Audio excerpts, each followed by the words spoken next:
Hi, so this is a very short video on how to create a slide template that works with Vevox.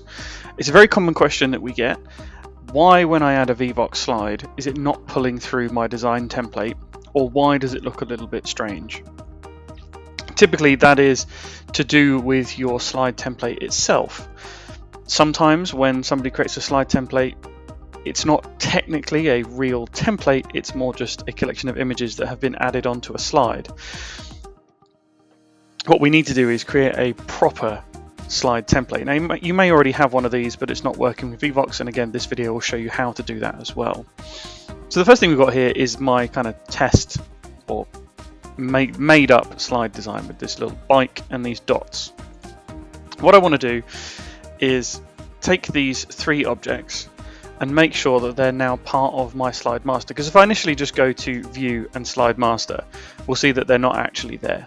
This is just the standard default Office template, and our last slide on there is vertical title and text, so we know we've got some blank slides. So what I want to do, as I said, is take these three pictures. First of all, I'm going to copy them and then I'm just going to delete them off the slide. I'm going to do the same here. I can just delete these ones, because what I'm going to do, rather than just have them on the slide as you saw, I'm actually going to add them to my slide master, and that way they're then background objects instead. So if I go to view, slide master, I need to go to my title slide and I need to add those objects in. So by adding those objects in, we've now got our slide design. Now one thing I do want to do is make sure that all of these objects are sent to the back of the slides, because obviously we don't want our text to appear behind them. And what I'm also going to do for this main sort of image here is go and crop the image, just so that we can make it fit on our slides better. Now before I crop it, I can still sort of realign things if I'd like, but I want to leave it just sort of tucked up nicely in the corner. And then if I crop the image, it's now not going to take up all of that unnecessary extra space on the edge of my slide design, and it's going to look a lot neater for us as well. So that's my kind of template created and my slides. What I also need to do is change my colors, because that's the other fundamental thing. You might have added in the images, but the Vevox template, when it gets created, is still going to pull through from your default colors. So if you don't change your colors, it's not going to put anything in. So I need to go to customize colors, and I want to change fundamentally accent 1, that's the Vevox color.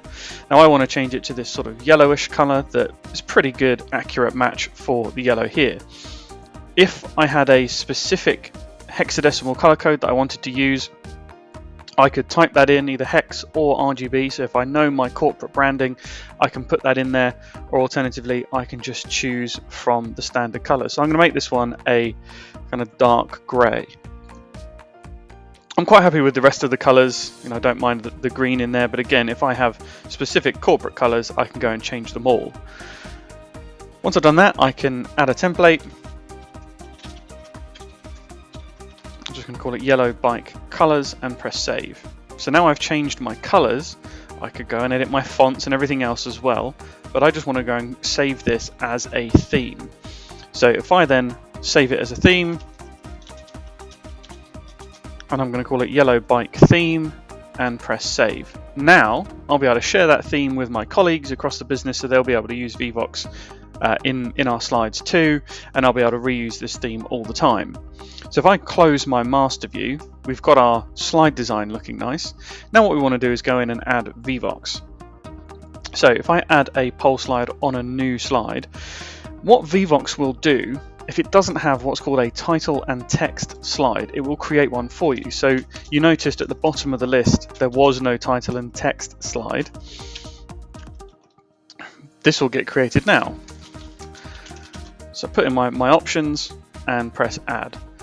Now because it's creating it for me and I've already created my design template and my color scheme, it's pulled through those colors.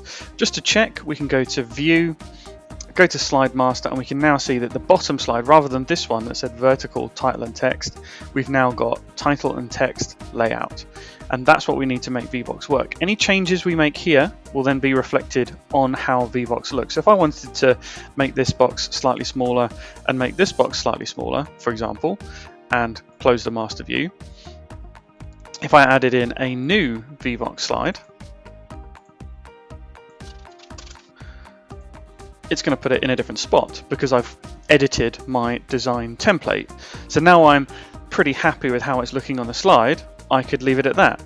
But what I'm going to go and do is just revert that change back to where it was before, just because I preferred it being slightly further across on the page.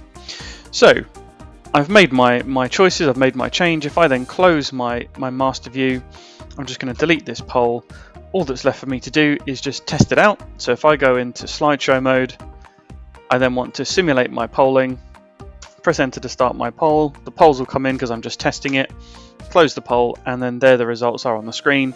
All the colors match up nicely, and we've created that Vevox slide that works with our design template.